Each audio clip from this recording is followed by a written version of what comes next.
Hello everyone, I'm your lifestyle and wellness coach Babs. Today I'm going to introduce you to something very exciting. PMS. We are going to look at the 5 elements that make up a holistic relationship. By holistic relationship, we are not looking at, there are so many types of relationships. There are platonic relationships, there are friendships, there are romantic relationships, there are parent-child relationships, sibling relationships. But today we are focusing on the romantic relationships. And we are going to use the acronym PMS to describe and delve into the 5 elements that make up for a holistic romantic relationship. Why PMS, you may wonder? We are going to look at the 5 elements one at a time and you'll understand why PMS. And it's fun just to say PMS. Also, it's confusing for some people and exciting for me to be saying PMS without talking about the premenstrual. This one, we are going to look at the psychological aspect of intimacy, because in a relationship you need to be psychologically aligned with the person you are romantically involved with.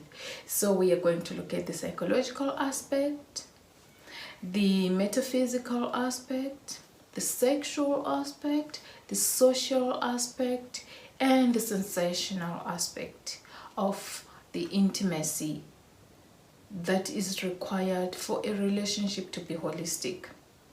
So today, like I said, I'm going to introduce you to the first letter in the acronym, which is P.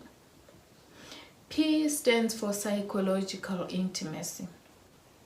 If you are romantically involved with someone, it is very important that there is psychological harmony. You are synchronized psychologically. Here we are talking about cognitive or mental intimacy. You want to be with someone who complements your mental capacity, someone who complements, because you don't want to be completed. No one can complete you. You have to be whole on your own. The other person can only complement you. They cannot complete you. It's important to note that. No one can complete you. You should be whole on your own.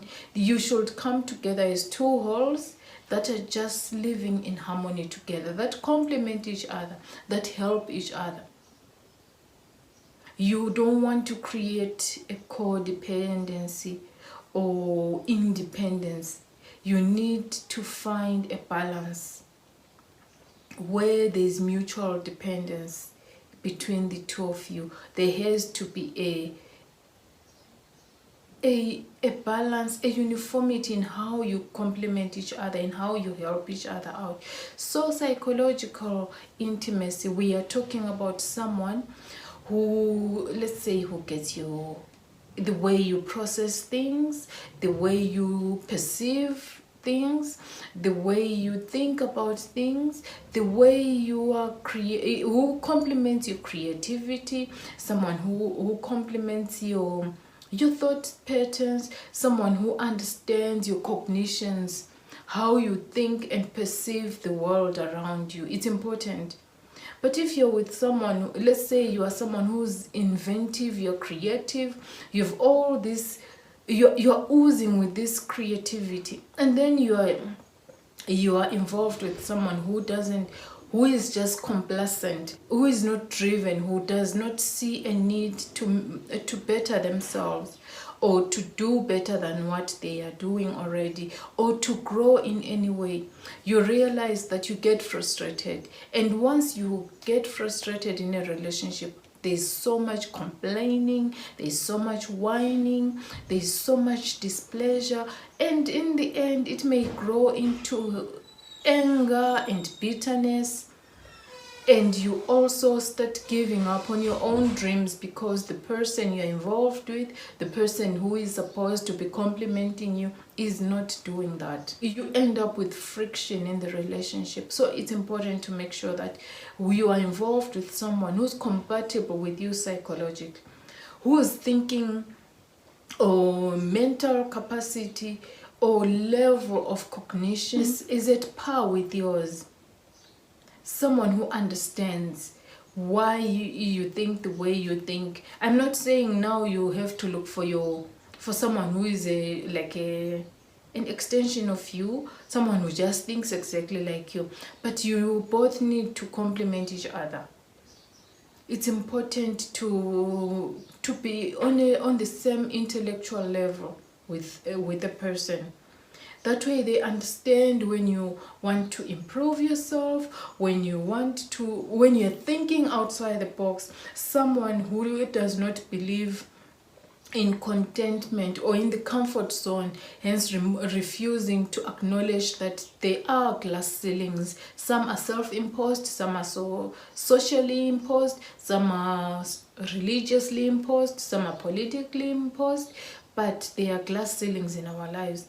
You want to be with someone who understands and supports you when you want to break the glass ceiling, because nothing can limit you from growing.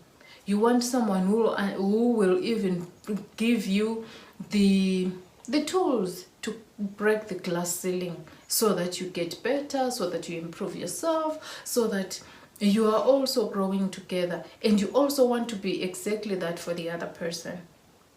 Help them break the glass ceilings in their lives. Help them identify them.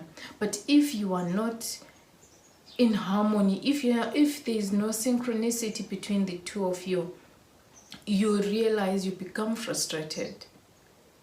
You realize you end up becoming content within the glass cage, within the box. You don't see any other way but just that limited way that maybe you have, or maybe they're imposing it on you. So you need to be careful when you select your partner.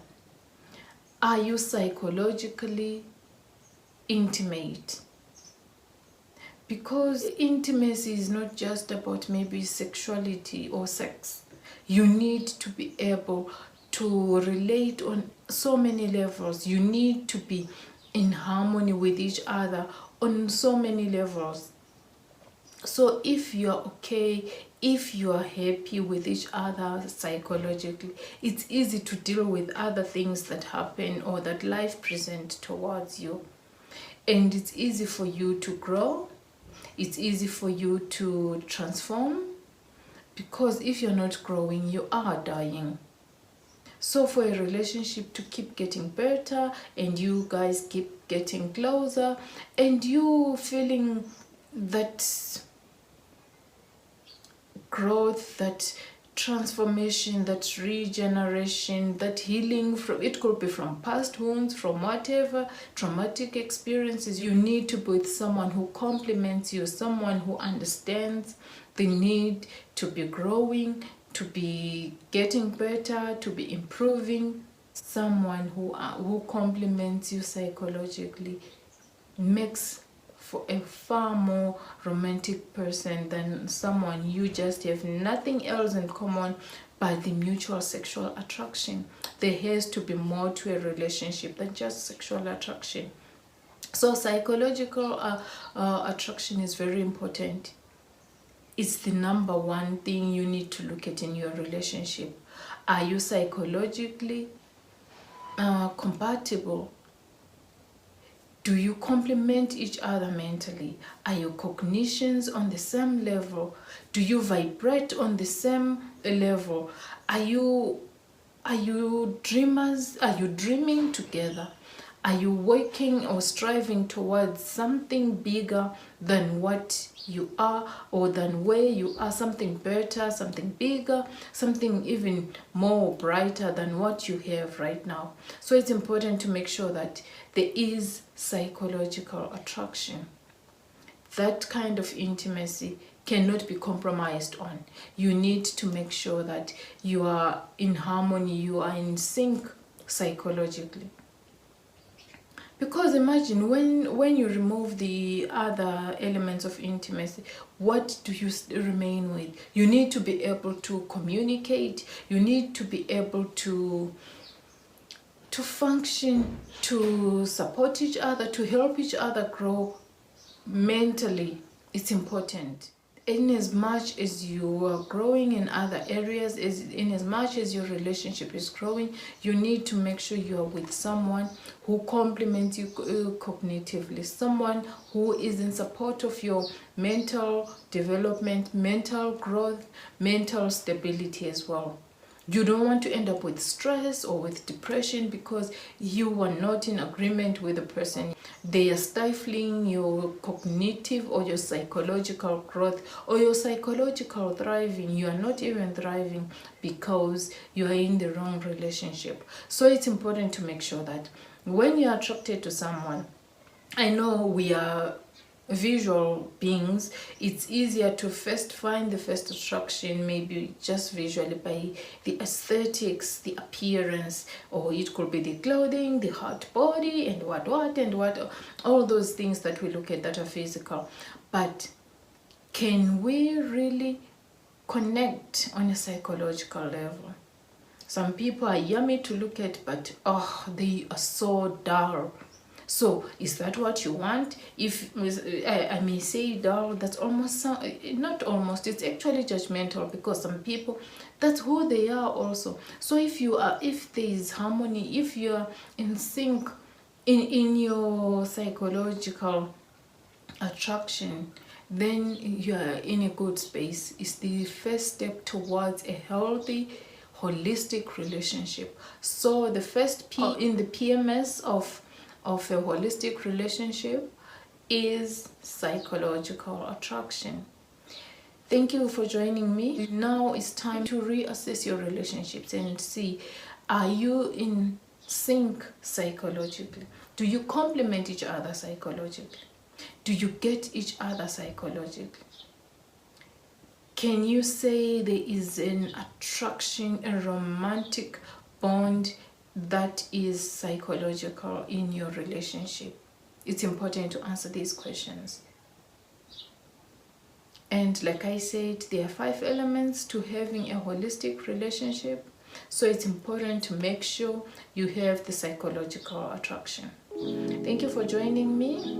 Until next time, have a lovely day and a psychologically fulfilling day.